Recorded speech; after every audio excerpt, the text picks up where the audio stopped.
Hello guys, welcome back to my channel. आज की इस वीडियो में हम पढ़ेंगे क्लास 12 के मैक्रो इकोनॉमिक्स का chapter number 4, that is money and supply of money. So basically आप लोगों के एग्ज़ाम में 6 मार्क्स तक कवर अप कर रहा है। सो हम इसमें सारे ही टॉपिक्स को कवर अप करेंगे। बेसिकली जो आप लोगों को सीबीएसई ने गाइडलाइन दी है, तो आप बिल्कुल बेफिक्र रहो, ना हम उससे ज़्यादा पढ़ेंगे और ना उससे कम पढ़ेंगे। कम तो बिल्कुल नहीं पढ़ने वाले। सो इससे पहले वाली वीडियो में हम लोगों ने नेशनल इनकम के टॉपिक को समझा था, जो आप लोगों के एग्ज़ाम में 10 मार्क्स को कवर अप कर रहा है। सो हमने उस वीडियो में अपने 10 मार्क्स को कवर अप कर लिया था, सारे टॉपिक्स पढ़ के, सारे कंसेप्ट समझ के, बेसिक कंसेप्ट विद थ्योरी को कवर अप करके। सो आज का चैप्टर जो हमारा शुरू हो रहा है बिल्कुल बिगनिंग से, money and supply of money. So सबसे पहले हम समझते हैं कि मुद्रा का अर्थ होता क्या है। सो जहाँ भी आप मनी टर्म को सुनेंगे उसका मतलब होगा कि आप किसी भी वस्तु को एक्सचेंज कर सकते हो, किसी भी वस्तु को खरीद सकते हो, ले सकते हो, दे सकते हो in the form of money. Money जो पेपर के फॉर्म में होती है और जो कॉइन के फॉर्म में होती है, सभी ये बात जानते हैं। सो बेसिकली मनी क्या होती है? मीडियम ऑफ एक्सचेंज, कि हम किसी भी वस्तु को खरीदने के लिए, लेने के लिए, फ्यूचर पेमेंट के लिए या जमा करने के लिए मनी जो है वो एक्सचेंज का काम करती है। सो आप लोगों ने पहले सुना होगा कि हमारे देश में बार्टर सिस्टम चलता था, दैट इज़ वस्तु विनिमय प्रणाली। अब उसमें क्या होता था कि वस्तु के बदले वस्तु का लेन देन होता था। अब वहाँ पर हो सकता था कि कोई वस्तु लेने के लिए तैयार ना हो और कोई वस्तु देने के लिए तैयार ना हो। तो ऐसी हमें काफ़ी सारी प्रॉब्लम्स वस्तु विनिमय प्रणाली बार्टर सिस्टम में देखने को मिलती थी। सो इन सब को मनी ने दूर करा। मनी ने किस तरीके से दूर करा? अब हम कोई भी वस्तु को, किसी भी सेवा को, वस्तु को, चाहे वो कोई भी ओवरऑल गुड हो, उसके बदले हम मुद्रा लेकर के किसी भी सामान को खरीद सकते हैं। हम अपने इसको फ्यूचर के लिए सेव कर सकते थे। मतलब पहले क्या होता था कि हमें फ्यूचर पेमेंट के लिए वस्तुओं को इकट्ठा करना पड़ता था। अब हो सकता था कि जो वस्तु हम इकट्ठी कर रहे हैं वो इस लायक ना हो, मीन्स कि उसकी कैपेबिलिटी इतनी ना हो, वो 6 वर्ष या 2 महीने या 1 साल तक हम उसे इकट्ठा कर पाए, उसे स्टोरेज कर पाए। और बेसिकली अगर उसकी कैपेबिलिटी इतनी है तो स्टोरेज के लिए बहुत जगह चाहिए होती थी। सो ऐसे हमें काफ़ी सारी समस्याओं का सामना करना पड़ा। बट जैसे ही मुद्रा आई तो मुद्रा ने money as a medium of exchange काम किया, कि हम किसी भी वस्तु को मुद्रा के रूप में, इन टर्म ऑफ मनी के रूप में खरीद सकते हैं। अगर हम इसके डेफिनेशन की बात करें तो अंतर्निर्भरता का अर्थ विनिमय से है। अब विनिमय का मतलब क्या है? जो अभी मैंने ठीक आप लोगों को 1 मिनट पहले समझाया, वे वस्तु जो विनिमय के माध्यम के रूप में सामान्य रूप से स्वीकार की जाती है। मीन्स कि किसी भी चीज़ को एक्सचेंज करने के लिए हमें पैसों की ज़रूरत पड़ती है, किसी भी चीज़ को खरीदने के लिए, फ्यूचर पेमेंट के लिए, स्टोरेज के लिए, हर चीज़ के लिए हमें मनी की, मुद्रा की ज़रूरत होती है। सो बेसिकली जिस भी मनी को सरकार ने लीगल टेंडर के रूप में स्वीकार किया गया होगा, उस मनी को ही हम स्वीकार कर सकते हैं। जैसे फॉर एग्जाम्पल, जब भारत सरकार ने नोटबंदी को जारी किया था तो उन्होंने ये नहीं कहा था कि 500 और 1000 के नोट बंद हो रहे हैं। उन्होंने ऐसा नहीं कहा था सीधा, उन्होंने कहा था कि 500 और 1000 के जो नोट हैं वो लीगल टेंडर से बाहर हो रहे हैं, मीन्स कि उन्हें कोई भी मान्यता प्राप्त नहीं है। सो बेसिकली जो मनी है वो as a medium of exchange है, जिसके बदले हम कुछ भी वस्तु, सेवा को खरीद सकते हैं, ले सकते हैं, दे सकते हैं, फ्यूचर पेमेंट कर सकते हैं, स्टोरेज करके भी इसको इकट्ठा करके भी इसे रख सकते हैं, बैंक में रख सकते हैं, घर में रख सकते हैं। उस मनी को जिसे सरकार ने लीगल टेंडर के रूप में स्वीकार किया गया हो, कि सरकार ने इसे मान्यता दी हो कि हाँ ये नोट लीगल टेंडर है, ये नोट सरकार की मान्यता प्राप्त है, तो हम इन नोट को स्वीकार करेंगे। जैसे भारत में किसको मान्यता प्राप्त है? 1 रुपये, एक रुपया मुद्रा है। अगर हम यूएसए की बात करें तो यूएसए में डॉलर का इस्तेमाल होता है, भारत में रुपयों का इस्तेमाल होता है। तो ऐसे करके रुपये और डॉलर को सरकार की तरफ से मान्यता प्राप्त है, जिसे कोई भी लेने से इनकार नहीं कर सकता है, चाहे वो कोई भी हो।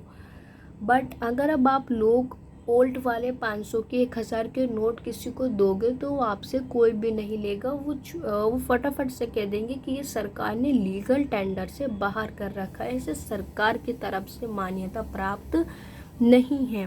सो आई होप आप लोगों को बहुत अच्छे से समझ में आया होगा कि मुद्रा का मतलब क्या होता है, जिसके बदले हम किसी भी चीज़ को खरीद सकते हैं, ले सकते हैं, दे सकते हैं, फ्यूचर पेमेंट कर सकते हैं, स्टोर करके रख सकते हैं। दैट इज़ मुद्रा। सो मुद्रा ने सबसे बड़ा काम किया कि उसने बार्टर सिस्टम को ख़त्म कर दिया। अब हमें वस्तु के बदले वस्तु की लेन देन की कोई भी ज़रूरत नहीं थी, क्योंकि बार्टर सिस्टम में काफ़ी प्रॉब्लम देखने को मिल रही थी कि हो सकता है कि कोई व्यक्ति लेने को तैयार ना हो उस वस्तु को, या हो सकता है कि कोई व्यक्ति उस वस्तु को देने के लिए ही तैयार ना हो। सो यहाँ बार्टर सिस्टम को मनी ने समाप्त कर दिया, हमेशा के लिए ख़त्म कर दिया।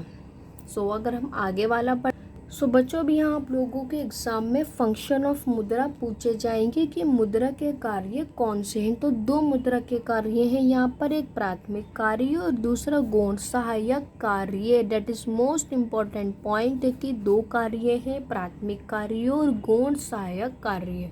अब सबसे पहले हम प्राथमिक के कार्य को समझते हैं कि क्या इसके कार्य होते हैं। सो बच्चों, इसका जो पहला कार्य होता है वो होता है विनिमय का माध्यम, मीडियम ऑफ एक्सचेंज। मीन्स कि हम किसी भी चीज़ को एक्सचेंज करने के लिए हमें पैसों की ज़रूरत पड़ती है, चाहे वह पिन से लेकर के जहाज़ तक कोई भी वस्तु हो, वो कोई भी सेवा हो, हमें एक्सचेंज करने के लिए पैसों की ज़रूरत, किसी भी चीज़ को खरीदने के लिए पैसों की ज़रूरत पड़ती है। और नोट्स किस फॉर्म में होते हैं, पैसे किस फॉर्म में होते हैं, पेपर की फॉर्म में होते हैं, जो आप लोगों ने सिंपली 500 2000 के नोट देखे हैं, और कॉइन के रूप में होते हैं, जो आप लोगों ने बेसिकली 1 रुपये का सिक्का, 2 का, 5 का, 10 का देखा ही होगा।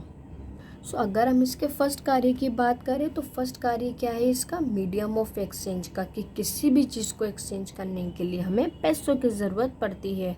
सो बेसिकली ये वस्तु और सेवाओं को खरीदने के लिए, इसकी बिक्री के लिए, खरीदने के लिए, ये इसका पहला महत्वपूर्ण कार्य है कि कोई चीज़ खरीदनी है, पैसों की ज़रूरत पड़ेगी, कोई चीज़ लेनी है, पैसों की ज़रूरत देनी है, पैसों की ज़रूरत खरीदनी है।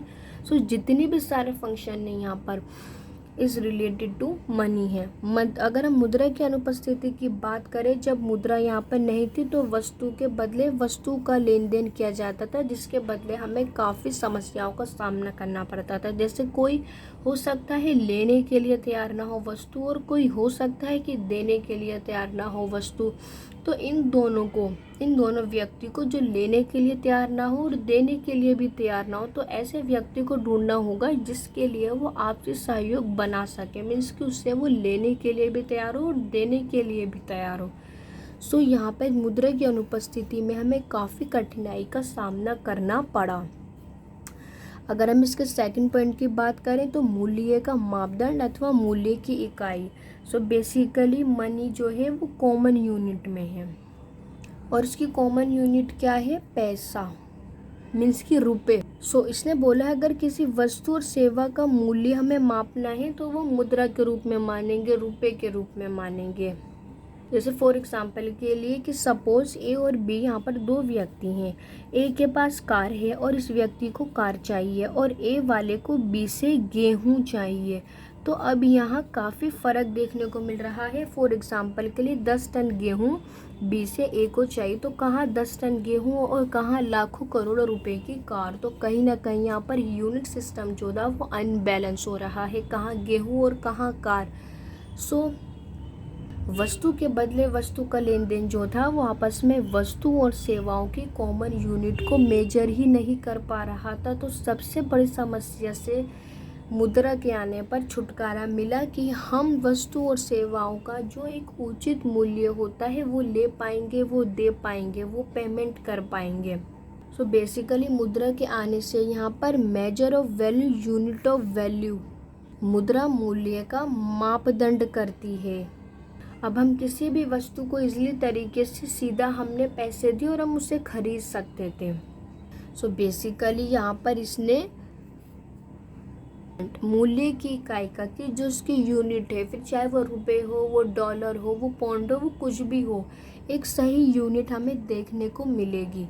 सो बच्चों, अब आप लोगों का होमवर्क ये है कि आप लोगों को दो दो पॉइंट लिखने हैं जो मैंने आप लोगों को प्राइमरी के पढ़ाए हैं। पहला पॉइंट इसका मीडियम ऑफ एक्सचेंज है, दूसरा मेजर ऑफ वैल्यू और यूनिट ऑफ वैल्यू है, ताकि आप लोगों को ये पॉइंट याद रहे। आप लोग इसे लिख लिख करके याद करो, देखने से कुछ नहीं होगा जब तक आप लोग उसे खुद नहीं लिखोगे, खुद नहीं समझोगे, खुद नहीं रिवाइज करोगे। सो बच्चों, आज का होमवर्क है आप लोगों का कि प्राइमरी के दो फंक्शन आप लोग मुझे बताओ कि कौन कौन से थे। अगर हम सेकेंडरी फंक्शन की बात करें तो उसने बोला है स्थगित भुगतानों का माप, standard of deferred payment. So basically इसमें होता क्या था कि जब मुद्रा है, यहाँ पर वस्तु विनिमय बार्टर सिस्टम जब समाप्त हुआ तो इसने हमें हेल्प किया कि हम फ्यूचर में भी पेमेंट कर सकते हैं। इसने फ्यूचर पेमेंट के लिए हेल्प करा, क्योंकि अब हमें कॉमन यूनिट मिल गई थी कि हमें रुपए में पेमेंट करनी होगी।